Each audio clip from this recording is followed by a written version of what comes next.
माध्यम से अब प्रवेश करते हैं वाल्मीकि रामायण के किष्किंधा कांड में।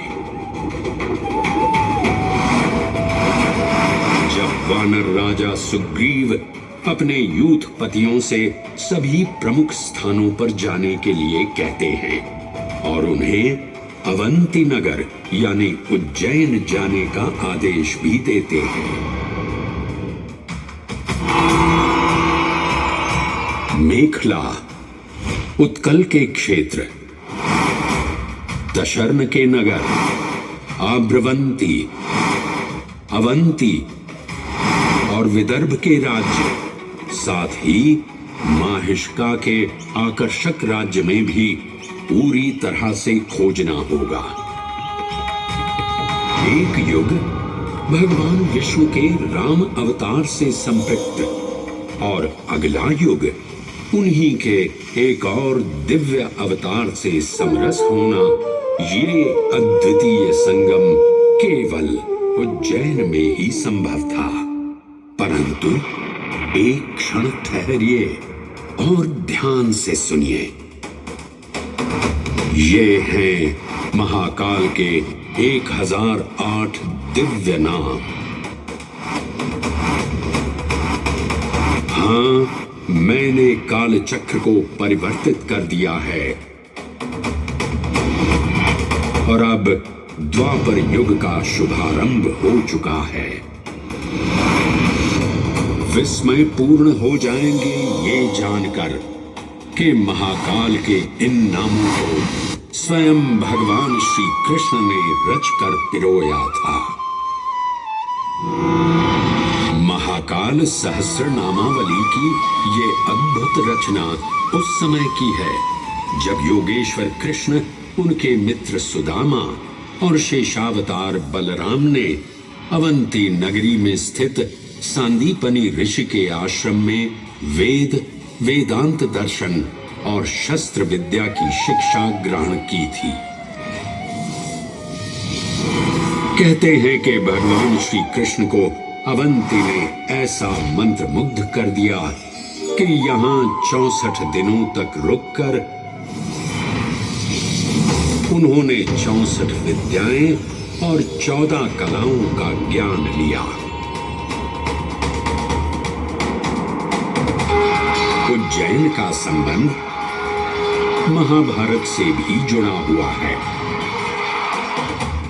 इस महान महाकाव्य के वन पर्व में उल्लेख किया गया है कि महाकालेश्वर मंदिर में स्थित कोटि तीर्थ जल का स्पर्श मात्र करने से अश्वमेध यज्ञ के समान फल प्राप्त होता था। और फिर परिवर्तन की इस अनवरत धारा ने एक नई कहानी लिखी। उज्जैन में उदय हुआ मौर्य वंश का। सम्राट बिंदुसार ने अपने पुत्र अशोक को उज्जैन का राज्यपाल बनाया और समय के साथ अशोक के शासनकाल में धर्म का विस्तार हुआ। मौर्य वंश के पश्चात विभिन्न राजवंशों, सम्राटों और नरेशों ने उज्जैन की सेवा की। उनमें से प्रमुख मालवागण और फिर गुप्त वंश ने यहां राज कर इसके वैभव में वृद्धि की।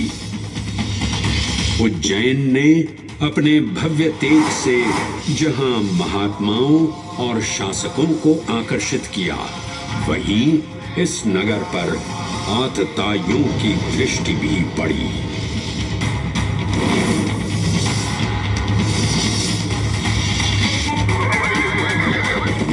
शक मध्य एशिया की खानाबदोश जनजाति थी, जिन्होंने उत्तर पश्चिमी और मध्य भारत के कुछ हिस्सों पर आक्रमण कर अपना शासन स्थापित किया। ईसा पूर्व प्रथम शताब्दी में जब भारत शकों के अत्याचार से त्रस्त था, तब उन शकों ने उज्जैन पर भी कब्जा कर लिया और फिर उज्जैन में उदय हुआ एक तेजस्वी योद्धा महाराज विक्रमादित्य का। एक तरफ शकों का बल तो दूसरी तरफ विक्रमादित्य का अद्वितीय पराक्रम। विक्रमादित्य की तलवार महादेव के तीसरे नेत्र सी चमकी। प्रचंड युद्ध हुआ। महाकाल की कृपा से शूरवीरों ने शकों को परास्त किया और उज्जैन में गणतांत्रिक शासन स्थापित किया।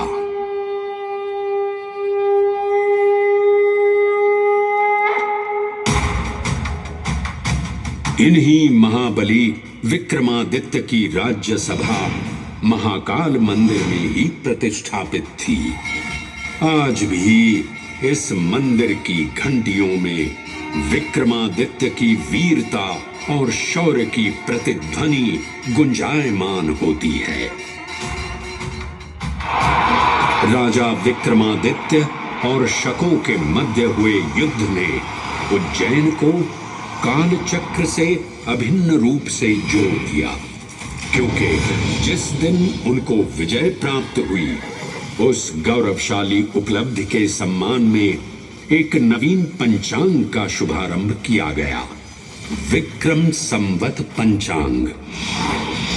आज भी कई हिंदू पर्व और धार्मिक अनुष्ठान विक्रम संवत पर आधारित हैं।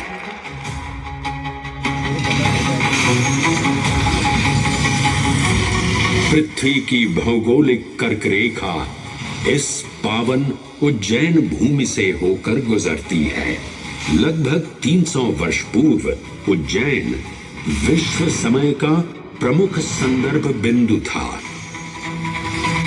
यही कारण है कि उज्जैन की वेदशाला में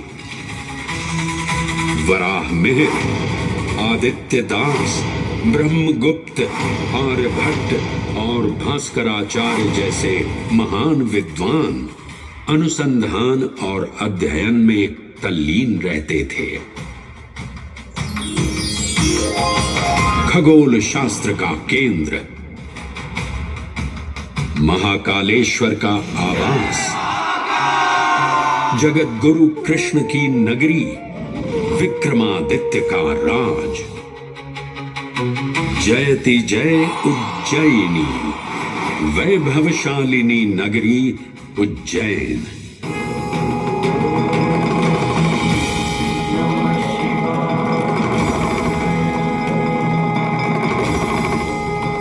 श्वासों को शिव मंत्र से अलंकृत कर, मन को भाव की गंगा से निर्मल कर, जो भी उज्जैन में महादेव की शरण लेता है उसका कल्याण होना निश्चित है। आज सुनी सबने गाथा महाकाल की, दर्शन जिनके दुर्लभ हैं, नमन करे जिन्हें काल भी, चरण में जिनके है बसा। ये समस्त संसार कभी नहीं देखा होगा धरती पर ऐसा चमत्कार।